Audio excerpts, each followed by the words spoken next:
Listen carefully and answer questions 1 to 6. Laverton Arts Centre. How can I help you? Hello. I've been to the Arts Centre a few times recently, and I understand you have this scheme for regular visitors. The Friends of Laverton Arts Centre. Yes, that's right. I wonder if you could tell me a little about it. I mean, how much it costs and what benefits it offers, things like that. Certainly. Well, first of all, the good news is that we've recently changed the scheme. It used to cost £15 a year, but now it's free.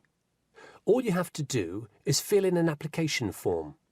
You can either come to the Arts Centre and do that here, or you can go to our website and apply online. And so what are the benefits of joining? There are actually quite a few. As a friend of Laverton Arts Centre, you'll receive a newsletter every 3 months with information on all the forthcoming events. That sounds useful. You also get priority booking for shows and concerts in the main theatre. Can you explain how that works exactly? Yes. What that means is that when tickets go on sale, for the first 2 days they're only available to Friends of the Arts Centre. So, as long as you book early, you can make sure you get seats. Great! Do you ever offer discounts to Friends of the Centre? Under the old system, when you had to pay to be a member, we did. Under the new system, there won't be any discounts for shows in the main theatre or films at the Arts Cinema. Having said that, we will be offering some discounts to members for performances in the small theatre. There'll be information about this in each issue of the newsletter. I suppose I can find that information online as well, can I? Absolutely. Actually, we're redoing our website at the moment. Right now, there actually isn't a special section for Friends of the Arts Centre on the website. Once the site's been redesigned, there will be. You'll be able to put in your username and password and enter a special section just for you. It sounds excellent. Are there any requirements, though? I mean, as a member, do I have to do anything? Yes, sorry, I forgot to mention that. There are no formal requirements at all, though obviously we have this scheme to encourage people to attend events here regularly. So we ask that you attend at least 4 events a year, whatever they are, if you possibly can. Nobody's going to count, though, and it's totally up to you. That sounds fair enough. Now listen and answer questions 7 to 10. While you're here, we're actually conducting a short survey of people who phone up the Arts Centre. Would you mind if I asked you a few questions? It'll only take a couple of minutes. Sure, no problem. Thanks a lot. So, how many times have you visited Laverton Arts Centre in the last 6 months? Well, I've only lived in the area for the last 4 months, so not that many times. 3, I suppose. Yes, that's right. Fine. And how did you first find out about the Arts Centre? Let me think. Oh, yes, a friend invited me to a concert, and I came with her. Have you ever seen a film at the Arts Cinema here? No, I haven't, to be honest. In fact, until you mentioned it earlier, I didn't realise you even had a cinema. One more question. If we offered a free tour of the Arts Centre, including things such as going backstage to look at the dressing rooms, would you be interested in going on it? Oh, yes, definitely. I think a tour like that would be very interesting. I'd even pay for it. That's great. Thank you very much for your time. Thank you. Now listen carefully and answer questions 11 to 14. I've never written an essay of more than 1,500 words before, Anne. Me neither, Mark, and it scares me. I wouldn't worry. We'll just have to pretend it's 4 essays of 1,500 words and join them together. It says here in the assignment notes Dr. Brightwell gave us that we're to write between 5,000 and 6,000 words on some aspect of students' attitudes, backed up by our own research, which we present in the form of tables, graphs, charts or whatever, and supported by reference to the list of books she gave us. Oh, I didn't realise there had been so many social science books written about students. Oh, yeah. There are a lot. And the questionnaire? Yes. We have to prepare a questionnaire to gather our own data for the graphs, etc., and hand it in to Dr. Brightwell in draft form in 2 weeks' time. 2 weeks? That's what she said, and what it says here. She says that it's better to have it checked before we go on to collect the information and start the writing. Suppose she's right. We'd better get started then. But she didn't say how we were going to put the questionnaire together. Does it say anything in the notes? Nope.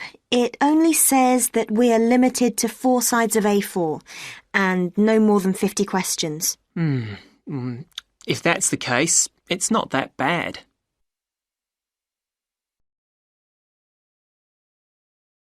Now listen and answer questions 15 to 20.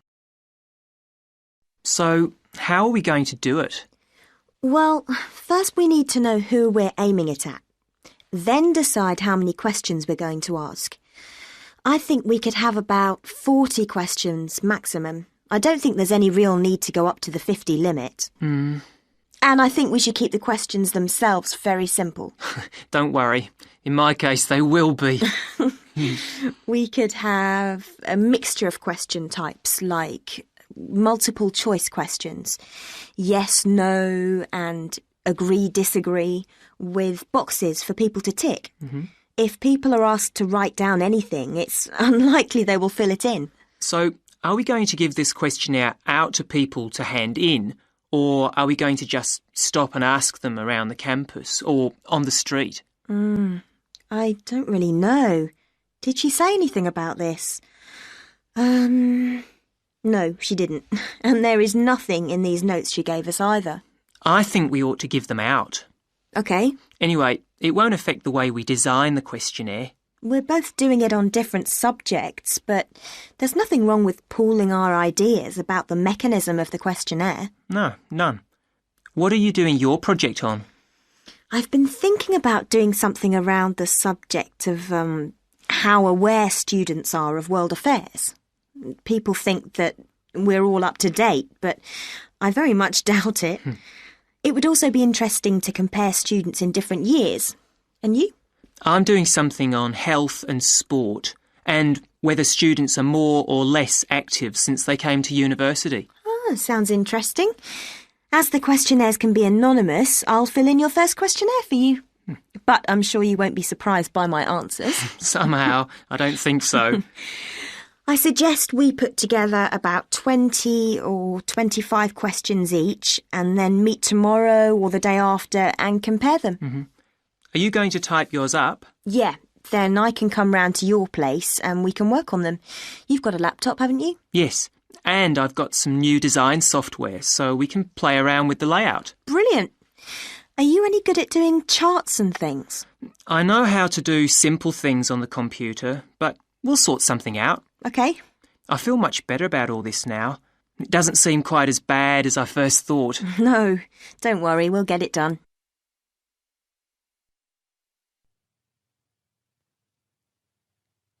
Now listen carefully and answer questions 21 to 23. Excuse me, Dr. Owen, Oh, hello, Karen. Have you got a few moments? Yeah, sure. How can I help you? Well, I've had difficulty finding data on the original question, and I was wondering if I could change my paper to Investment in Knowledge, comparing some European countries with the United States, and then with others throughout the world, including the OECD average. I found lots of data by way of graphs, etc. Where did you get the data from? From various sources, books and journals. How are you going to present the material?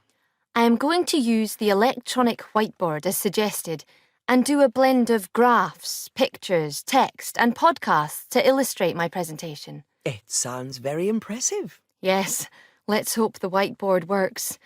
But I'm also going to have a PowerPoint presentation for a backup, just to cover myself. A backup is a good idea, but it's a lot of work doing everything twice. It is, but at least I'll have experience of both. Before we talk about how to use the data I've selected, could you give me the names of a few websites I should look at for more specific background material? When you type in anything to do with knowledge, there are millions of sites listed.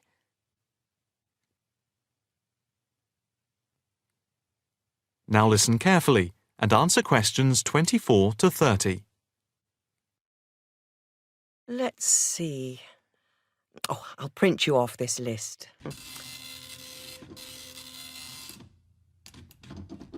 Oh, there we go. Right. Do I really need to study everything on these? No, I suggest there are 5 or 6 you can look at. The one you have to go through is the IT department section on the university site, which is www.kmul.org. It has articles by all of us in the department and has links to useful information, so I think it is essential to look at this. OK, I've already been on it, but I'll tick that one as a must-read. And there's a site which is hosted by Pollock. It's investmentit.com. All you need to do is to skim the abstracts of the articles on the site. They'll give you a general idea about the effects of investment in knowledge. Yes, that sounds good. It cuts out having to read everything. What about this one? knowledgejournal.com. If I remember, it's not that useful. I would say that there are very few things that you need to read there. Then there's itknowledgereview.com.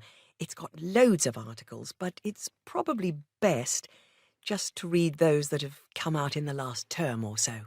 Do you have to subscribe? No, it's free from the university library. And another free journal online is itonline.com. I wouldn't say it's essential to read it, but it is beneficial. And so I think it is worth a look. If you think it's useful, there is no harm in looking at it. But nationalstatistics.com is worth looking at and trying out the links that it gives. I think these are probably enough to be getting on with. I think so. There's another thing I want to ask about. How much material should I use in my presentation? Avoid crowding the screen. If you have lots of information at one time, people will not be able to follow it and will just switch off. That's worth remembering. I've been in lectures where there was too much detail on the screen and it was impossible to read quickly. But what about visuals? Do you think it's okay to mix visuals and text? Visuals are very useful, but they must be relevant, or else people will get confused about what they mean and why they are there, and they won't pay attention to what you are saying. So be careful. From what I can see, you have the makings of a very good presentation. Thank you.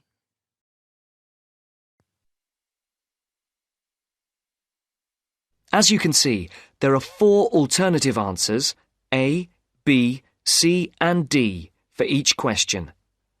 Decide which alternative is the most suitable answer and circle the correct letter. Good afternoon. My name is Dr. Charles Butt, and I shall be giving you a series of lectures on productivity and work practices over the coming weeks. There will be 10 lectures in the mornings as part of this course, and in addition there will be 3 lectures in the evenings from 6 to 8, which will be given by outside speakers. I would like first to look at a recent report on life at work. The report shows that the average British worker takes less than half an hour for lunch, 27 minutes to be precise, and that sick leave is on the increase. The drop in the length of time spent on lunch was 9 minutes when compared to last year, down from 36 minutes. According to the report, this is the first time that the average lunch break has fallen below half an hour. As regards sick leave, you can see that the average figure is 10 days per year. That's up by 1 day in 2002 compared to 2001. While physical illness was given as the most common reason for absence in the case of non-manual workers, stress was the most common cause of long-term absence. It's worth noting here that 9 out of 10 workers claim that stress is a problem in their organisation, and that 8 out of 10 bosses are feeling more stressed than ever before. I would just like to say here that we will be looking at the stress in work and study at a later date, and we'll be looking particularly at ways of dealing with it in studying, particularly for exams. You can see from the calendar that Professor Appleyard will be giving a lecture on this topic the week after next.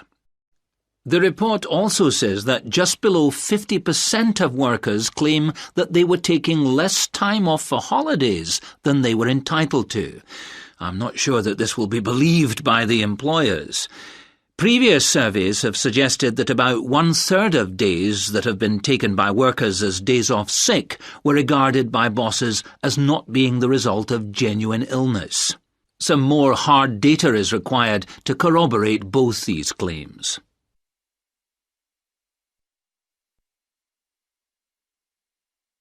As you listen, answer questions 36 to 40.